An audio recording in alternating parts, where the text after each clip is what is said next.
Hi lovelies, welcome back to my channel. Today we're going to be cutting and sewing this notch collar crop top. One thing is that I always have the easiest methods to go about this thing. So if you've been finding it difficult to draft a notch collar, grab a popcorn to the front row because it is very detailed and beginner friendly. If you're new to my channel, this is Sex Fashion, where we sew and talk about everything fashion. So if this is what you're interested in, please consider subscribing. Without wasting much time, let's head straight to the work table.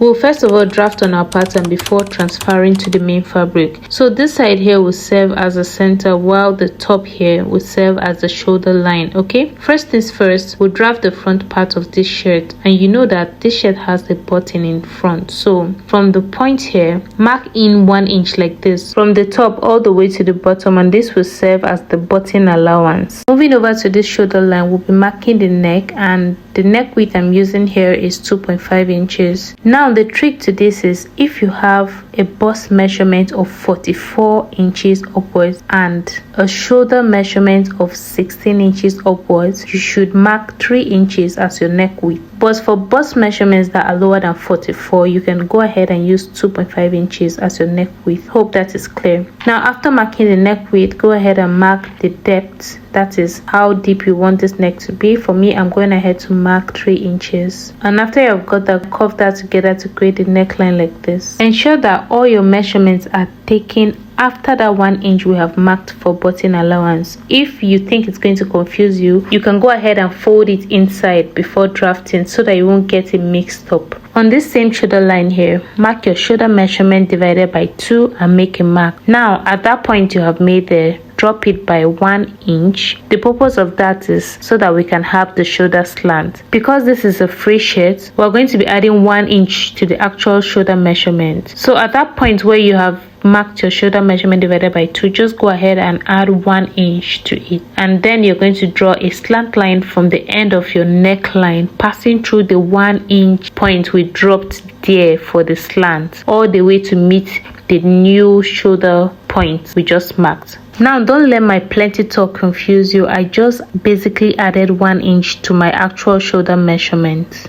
After that, next thing now is to mark the chest line, and the formula for that is to divide your bust measurement by 6 and add 1.5. After that, you draw a straight line. Ensure that the line you are drawing is straight. That's what I'm cross-checking, just transferring my shoulder measurement down so that I can have a perfect square. Now after you've got that, draw a curve like this to make the shoulder line like this, creating the armhole curve. Now on this chest line, still taking note of the button allowance, I'll mark my bust measurement divided by 4 and I'll add 3 inches to it for ease. Next thing now, I'll mark the length of this crop top, and because I don't want my belly to show, I'll be adding 2 inches to my actual half length, and that will be the length of this crop top. So my half length is 16 inches, but I'm not going to mark 16 inches as my length. I'm going to add 2 inches to it, making it 18, and that is what I've marked here as the length of my crop top. Next thing now, I'll transfer what I've marked here on the chest line to the hem of this top. Because this is a box top, so we are not going to make the waist fitted. We are basically just making it straight, transferring the bust measurement to the waist point. That's all for this front piece. Go ahead and cut this out accordingly. After I'm done, I went ahead to introduce a fresh pattern paper which I'll use to draft the back, and then I'll bring over our drafted front piece and I'll be folding away this button allowance because the back is cut on fold. There is no opening at the center. Okay, so you're just going to align the center lines like this and place everything straight. Now the difference between the front and the back is the neckline. For the neck width, we are going to maintain the 2.5 inches we initially marked for the front, but then the neck depth for the back is 1 inch. That's what I just marked here, and then I'm going to cut everything out the same. There's no difference. Okay,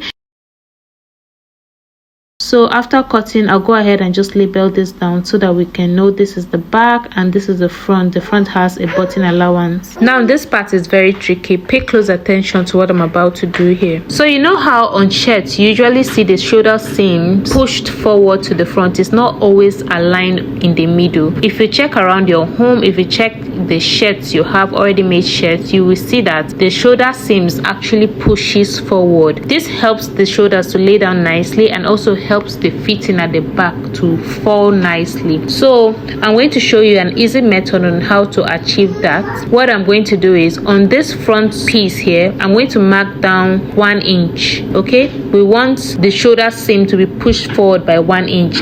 This varies. You can do 2 inches, you can do 3 inches, but I just like to do 1 inch. So after marking that 1 inch, you're going to cut this out. But before cutting it out, I'm going to indicate that this is the shoulder point. This is the shoulder point for the front and this is the shoulder front for the back, because I'm going to cut from the front and add it to the back, and we are going to align them at that shoulder point. Just watch carefully. It's very easy. Now after you're done indicating where the shoulder points are, you can go ahead and cut through the front piece, and after doing that, you are going to turn it to the opposite side and align the shoulder points together. Make sure that you are turning it to the opposite side first before attaching it to the back piece. You can go ahead and hold it down with a cello tape, and after doing that, this is what it looks like. You can see that the back piece is longer than the front piece, so by the time you join them together like this, the shoulder pushes forward to the front and the length remains the same. Okay, so after doing this, we're going ahead to transfer this pattern to our main fabric. Here with me, I have this beautiful cotton fabric, and you'll be needing nothing less than 1.5 to 2 yards to draft this pattern depending on your size. So I've gone ahead to transfer all my patterns to fabric. This is the front piece. I've gone ahead to add my necessary allowance, which is 1/2 inch around the shoulder, the button area, and 1 inch at the hem for folding. You can see that I have 2 pieces of this. There's an opening at that center there, which is going to serve as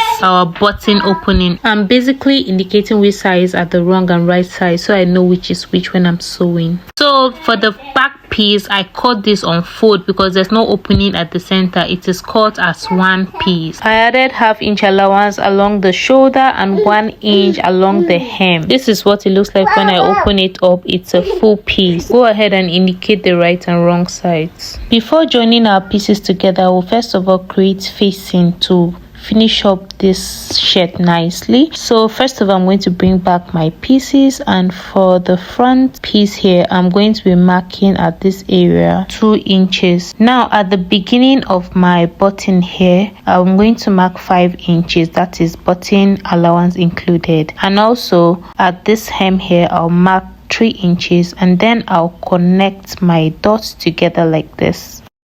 Now bringing over my back piece, at the shoulder side here, I'm going to mark 2 inches. I need to make sure that it is aligning with the front piece, so I'm just cross-checking that I also have 2 inches for the front and I have 2 inches for the back at that shoulder point. And then at this side, which is our center fold, I'll be marking 3 inches, and then I'm going to connect together with a curve like this. This is very simple. There's no rule to this. It's very easy to do. After that, just go ahead and cut out and you have your facing ready.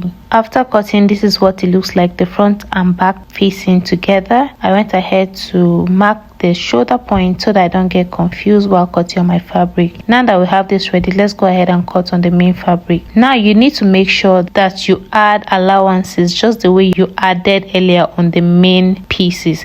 That is, at the shoulder point here, make sure to add your 1/2 inch joining allowance. At the button area there, add the 1/2 inch allowance, and at the hem there, make sure to add 1 inch for folding, just like we did for the main fabric. Also for this back facing here, I'm just going to only add 1/2 inch at the shoulder. That's basically it. I cut it on fold along that other side. When I open this up, this is what it looks like. Now let's proceed to sew our pieces together. To join our pieces together, first of all, open this up and I'll be placing right sides facing each other, aligning them along the shoulder point. So don't mind that the lengths are not the same. You know that we cut the shoulder so it can be pushed forward. So by the time we're done joining the shoulders together and we align them, the length is going to be the same. So I'll take this over to my work table and sew along the shoulder point. So just like we did for the main fabric, I'll be doing the same thing for these lining pieces. I went ahead to iron my fusible interfacing on it. I'll be placing right sides facing each other, aligning them at that shoulder point, and I'll be holding that shoulder point down together with 1/2 inch. After stitching together, this is what I have. By the time I turn this to the right side and I align the sides, you can see how beautiful it looks. So at the point there where it lays down flat, I'll be notching the middle because we no longer have the seam point as our middle, so I'm going to be notching where the middle point is. Ensure that you notch the middle point for both sides of this shirt. I also went ahead to join the shoulder point for the facing, so this is what it looks like. I'll just place this aside and then work on the sleeve. Before drafting out the sleeve, we need to shape this armhole because we need it as free as possible because this is a free shirt, so the armhole has to be free as well. So right here, I'm just basically increasing the armhole by 1 inch and I'm shaping it before going ahead to cut out. But then since I'll have to cut the both sides of this blouse, I'll first of all fold them together so that I will not have one shape different from the other. So I'm just folding everything together and I'll be cutting 2 of the armholes at the same time. After cutting, go ahead and measure what you have on one side because we'll be using that to draft the sleeves. So to draft the sleeve, you're going to fold your fabric into 4 because I'm cutting 2 sleeves at a time. The measurement you got after measuring your armhole is how wide you're going to be folding this fabric. These are 2 separate pieces, so I'm just basically folding into 2 to cut 2 sleeves. I'll then go ahead and draw a straight line which will serve as the beginning of my sleeve. After that, from that line, you're going to measure down your sleeve cap height and draw a straight line. You're going to place your tape from top to bottom like this and find the middle, and then you curve it in like this. Next thing now is to find the length of your sleeve, and I'm making use of 10 inches. I'll also add 1 inch hemming allowance to this, so I'm marking 11 inches. So the first line is my actual sleeve length, while the second line is the hemming allowance included. After that, I'll go ahead and draw out straight lines to connect these dots. Next thing now, you find your round arm measurement and you're going to add 3 inches for ease. And also down here, you'll find the measurement around that point and add 3 inches for ease as well, and then you're going to cut out. So just watch carefully how I'm cutting out the sleeves. When I cut out the hemming allowance, I'm going to fold it inwards like this because you know I'm going to be folding it while I'm sewing. So in order not to have any bulge and have a clean finish, I'm going to fold this in before cutting out the side of this sleeve. So by the time I open this up, you can see this V kind of shape here. That's not a problem. By the time you hem it in, it's going to lie down nicely. So just go ahead and cut everything out accordingly. Make sure to notch the center so that you can know which is which when you're sewing to your fabric. I've gone ahead to hem the sleeves, and to attach this to the shirt, I'll first of all bring it over and then I'll be turning it to the right side. You can see the notch I have there. I'm going to bring over the sleeve and also find the notch and align both notches together like this, and I'll be sewing from the middle to one end, from the middle again to the other end. I've gone ahead to stitch it together and this is what it looks like. Next thing now, we'll be joining the sides, and I'm just going to turn it over together like this, and I'll be stitching with 1 inch from the sleeve all the way to the hem of this shirt. I've stitched it down and I've weaved it nicely. This is how it looks. I'll go ahead and turn this to the right side, and at this point we'll be attaching the facing so that we can fix the collar afterwards. Now this is the facing we had joined earlier. I'm going to bring it over and place it right sides facing the main fabric like this, aligning the neckline, the button area and everything. Okay, so what I'm going to do is this. I'm going to be stitching along this button area.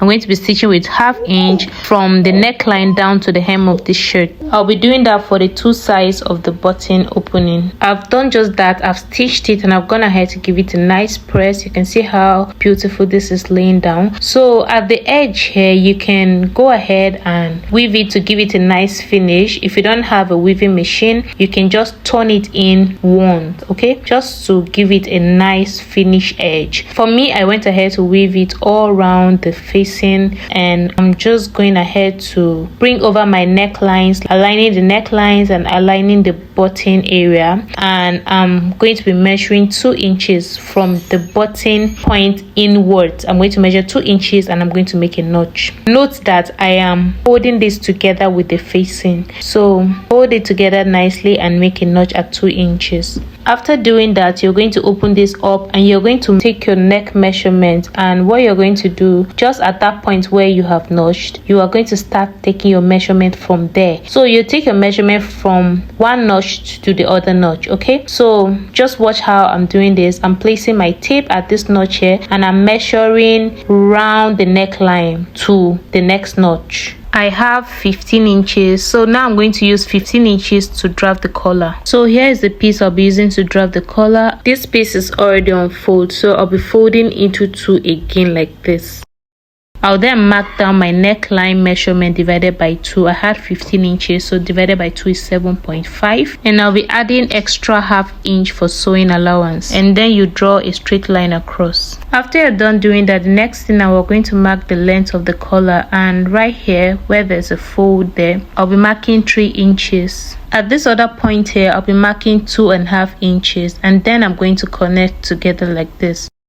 After connecting, go ahead and cut this out, and this is what the collar looks like. I'll take this over to the ironing board and I'll be ironing my fusible interfacing on it. After doing that, this is what it looks like. The interfacing is ironed on the wrong side of the fabric. The next thing now, we're going to be sewing it at the edge here. I'll sew it by ½ inch on both sides. So this is what I have after joining and ironing the collar. I'll bring over my shirt piece and I'll try to locate the middle of this neckline.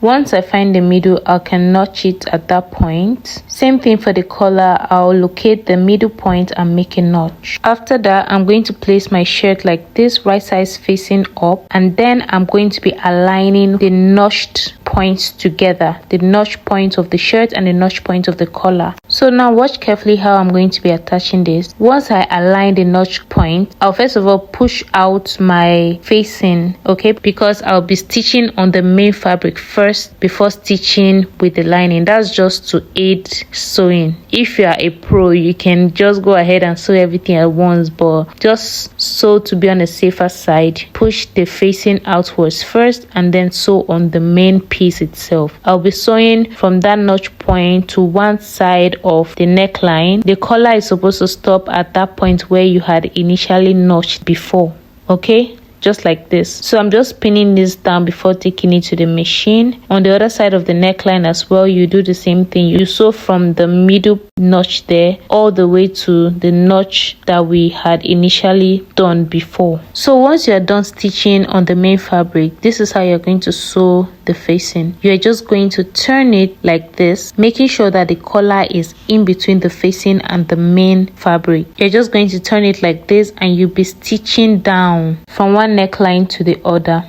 After I was done stitching, this is what it looks like. You can see that our notch collar is already forming. If you follow my instructions properly, you should have the same thing. So now next thing, we are going to lay down this facing so that everything looks nice and clean. So I'm going to bring over my hemming gum. This is what the hemming gum looks like. What this does is it melts in between fabric and it glues it in place. So I'll be opening this facing up here and I'll be placing hemming gum inside, and then I'm going to use a pot pressing iron to glue it. Okay, at this button area here, you don't need to iron down with your hemming gum because by the time you fix your button, it's going to stay in place. So for the hem here, you can go ahead and fold it twice to finish up the edge there, but for me, I'm just going to weave it all around and then fold it once. So after I was done ironing down the facing and sewing down the hem of this shirt, this is what I had. You can see how beautiful and clean this shirt looks. I've gone ahead to iron down the notch collar in place, and the next thing now is just to fix the button, and this shirt is ready to be rocked. So guys, we've come to the end of this tutorial. I hope you found this video helpful. If you did, please leave a like and comment down below if you have any questions or suggestions. If you haven't subscribed to my channel, please do so. See you in my next tutorial. Bye.